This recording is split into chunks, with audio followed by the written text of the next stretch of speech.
This channel does not promote any violent, harmful, or illegal activities. All content provided by this channel is meant for an educational purpose only.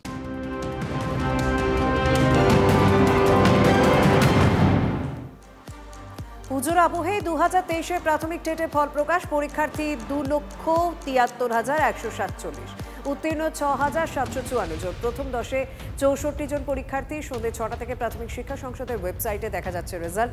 সফল পরীক্ষার্থীদের শুভেচ্ছা জানালেন শিক্ষামন্ত্রী। মুখ্যমন্ত্রীর নির্দেশে শীঘ্রই শূন্য পদে পূরণের জন্য বিদ্যালয়ের শিক্ষা বিভাগ প্রয়োজনীয় ব্যবস্থা নিতে চলেছে। এক্স হ্যান্ডেলে পোস্ট ব্রাত্য বসুর।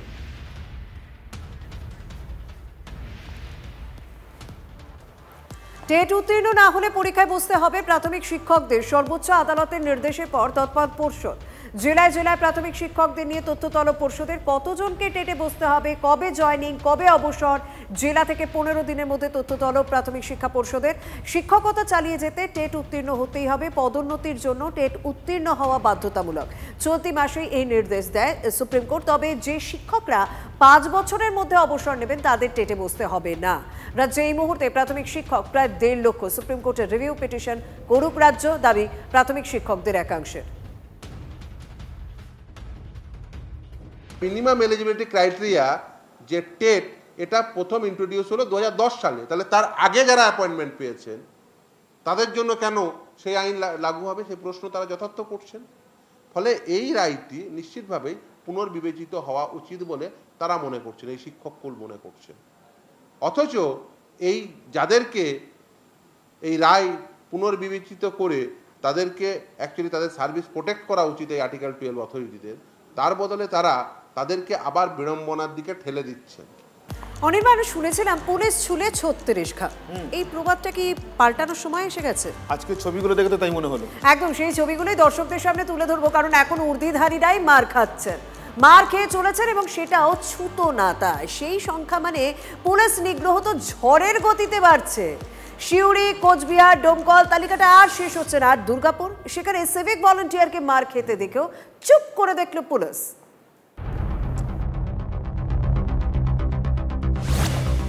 কোথাও ঊর্ধ্বধারীকে ঘিরে ফেলে তাড়া করে মার,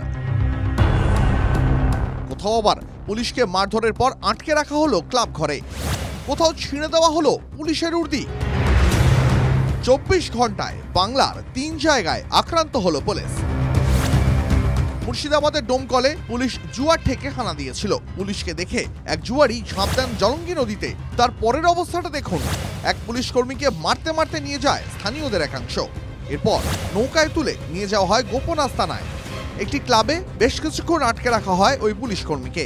ডোমকল থানার বিরাট বাহিনী জিতপুর এলাকা থেকে পুলিশ কর্মীকে উদ্ধার করে। লাভ মেরে দিয়েছে কোথায়?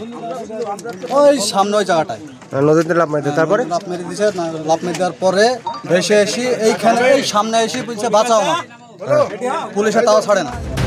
পাশের জেলা বীরভূমেও উর্দির অসম্মান, মারধর করে ছিঁড়ে দেওয়া হলো পুলিশ কর্মীর ইউনিফর্ম। পুলিশ সূত্রে খবর, শিউরির জেলখানা মোড়ে এক টোটো চালককে সরতে বলেন ওই পুলিশ কর্মী।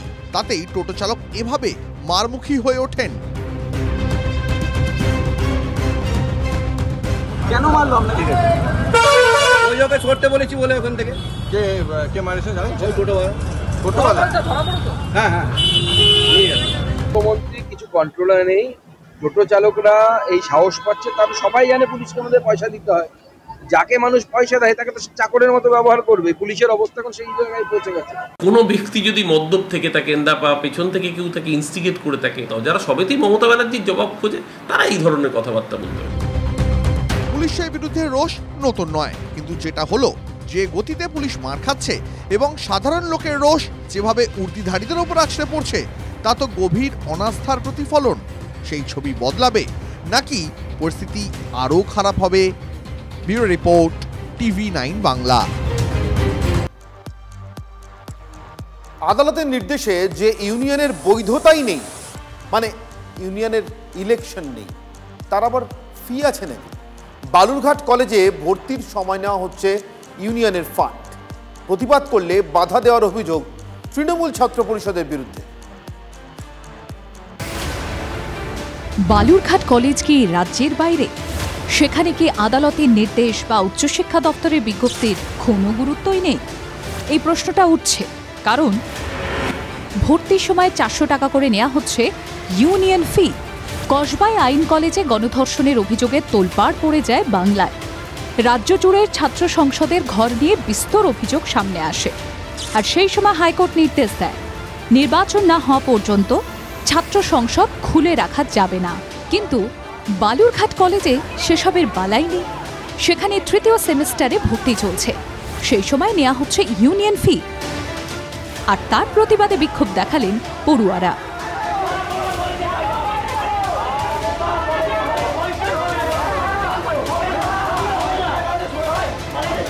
আর তাতেই বাধা দেওয়ার অভিযোগ তৃণমূল ছাত্র পরিষদের বিরুদ্ধে। তো প্রিন্সিপাল স্যারের সাথে কথা বলতে গেছিলাম যে আমাদের ইউনিয়ন ফিস বেশি নেওয়া হচ্ছে, আগেও নেওয়া হতো, কিন্তু আইনত হাইকোর্টের নির্দেশ অনুযায়ী আমাদের কিন্তু কোনো ইউনিয়ন নেই, তো আমরা ইউনিয়ন ফি 400 টাকা বেশি দিতে পারবো না। ওখানে কথা বলতে গেছি, ওনার যে অ্যাসিস্ট্যান্ট নাকি বলেছে যে এখন হবে না, এখন হবে না, আমি টাইম জিজ্ঞেস করলাম, তখন বলছে 3টার পরে আসো, না হতে পারে। আর ওখানে ওই ইউনিয়নের কয়েকটা ছেলে গিয়ে ওখানে, তৃণমূলের কয়েকটা ছেলে গিয়ে ওখানে বলছে যে এটা আমাদের রাজনীতি, কোনো কলেজ না, এটা রাজনীতি হয় এখানে। শুধু তাই নয়, ইউনিয়ন ফি এর বিরুদ্ধে পড়ুয়াদের গণস্বাক্ষর করা কাগজ কেড়ে নিয়ে দুমড়ে মুচড়ে ডাস্টবিনে ফেলে দেওয়ারও অভিযোগ উঠেছে। এই কাগজে এই ছাত্রছাত্রীদের 400 টাকা ইউনিয়ন ফিস কমানোর দাবিগুলো লেখা ছিল, আর 30 থেকে 40 জন ছাত্রছাত্রী স্বতঃপ্রণোদিত হয়ে এখানে সই করেছিল। তারা যখন প্রিন্সিপালের কাছে গেল, তাদেরকে ঢুকতে দেয়নি, এবং টিএমসিপির গুন্ডারা, আই রিপিট, টিএমসিপির গুন্ডারা ধস্তাধস্তি করার চেষ্টা করেছে এবং এই কাগজ ছিঁড়ে ডাস্টবিনে ফেলে দিয়েছে। তৃণমূল ছাত্র পরিষদ আবার যুক্তি দিচ্ছে গণস্বাক্ষরের নামে নাকি পড়ুয়াদের ফোন নম্বর জোগাড় করা হচ্ছিল, তাই বাধা দিয়েছে।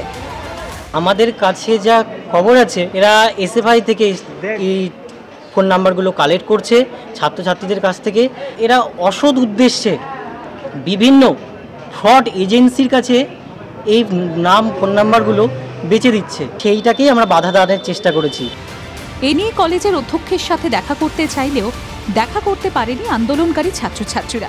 এমনকি অসুস্থতার কারণ দেখিয়ে সংবাদ মাধ্যমের সামনেও মুখ খুলতে চাননি অধ্যক্ষ। রূপক সরকারের রিপোর্ট, TV9 বাংলা। জায়গা এক, কিন্তু দল আলাদা, আর তাতেই বদলে গেল কত কিছু। পশ্চিম বর্ধমানের পাণ্ডবেশ্বরের নির্বিঘ্নে শাড়ি বিতরণ করলো তৃণমূল, আর বিজেপি তুলসী চারা আর গীতা নিয়ে বেরোতেই বাধা। বিজেপি নেতাদের মারধর, এবং সবটাই ঘটল পুলিশের চোখের সামনে। বিজেপি নেতা কর্মীদের দিকে তেড়ে গেলেন বেশ কয়েকজন, কাউকে ধাক্কা, কাউকে লাঠি দিয়ে মার। সবটাই হলো পুলিশের সামনে। মারমুখী লোকজনকে ঠেকাতে দেখা গেল না উর্দিধারীদের। ভাইরাল হওয়া ভিডিও ঘিরে রাজনৈতিক চাপানুতর চড়েছে পশ্চিম বর্ধমানে পাণ্ডবেশ্বরে। তৃতীয়ায় বিজেপির তরফে পাণ্ডবেশ্বরের মহাল গ্রামে তুলসী গাছ ও গীতা বিতরণ হচ্ছিল। পদ্ম শিবিরের অভিযোগ, ভিডিওতে যাদের মারতে দেখা যায় তারা তৃণমূল আশ্রিত দুষ্কৃতী।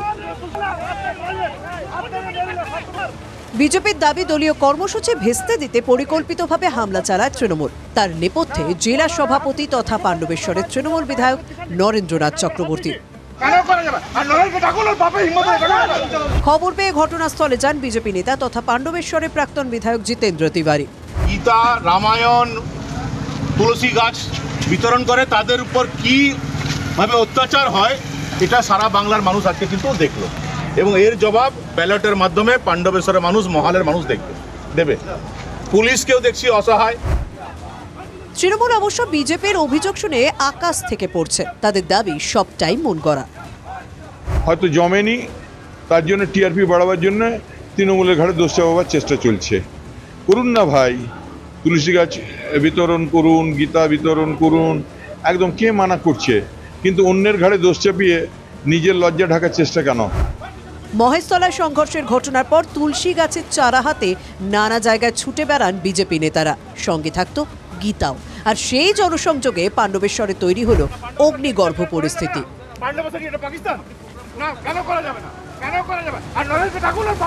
পশ্চিম বর্ধমান থেকে জয়ন্ত বিশ্বাসের রিপোর্ট, TV9 বাংলা।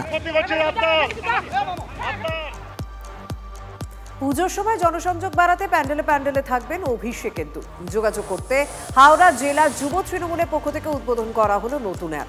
হাওড়ার পুজো প্যান্ডেলগুলিতে ভলেন্টিয়ারদের কাজে লাগানোর সিদ্ধান্ত, যাদের নাম দেওয়া হয়েছে অভিষেকের দূত।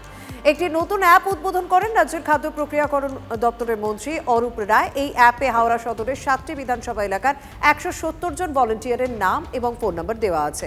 24 ঘন্টা তাদের সঙ্গে যোগাযোগ করা যেতে পারে। কংগ্রেস কর্মীরা তারা অভিষেকের দূত নামে একটি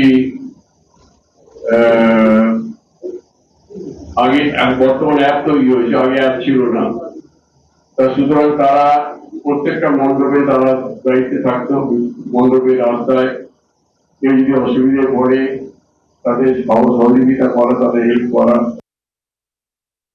আর এনাদের তো মানুষের সাথে যে বুক ভরা ভালোবাসা, মানুষের সাথে যে সংযোগ ছিল শেষ হয়ে গেছে। এনারা তো বাড়ি বসে, পার্টি অফিসে বসে শুধু আড্ডাবাজি তোলাবাজি চলছে, মানুষের সাথে সংযোগ নাই। পুজোর সময় মানুষ প্যান্ডাল ঘুরবে, পরিবারের সাথে আনন্দ করবে, না ইনার অ্যাপে ইনপুট দেবে, এগুলো সব আইওয়াস।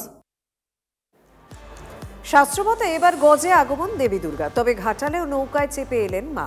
লাগাতার দুর্যোগে গত কয়েক মাস ধরেই জলবন্দী ঘাটাল। পুজো চলে এলেও এখনো জল নামেনি, তাই বলে কি পুজো আটকে থাকবে? ঘাটালবাসীর ভরসা তাই নৌকা। ঘাটালে পুজো কমিটিগুলি নৌকায় চাপিয়ে মা দুর্গাকে নিয়ে গেলেন মণ্ডপে।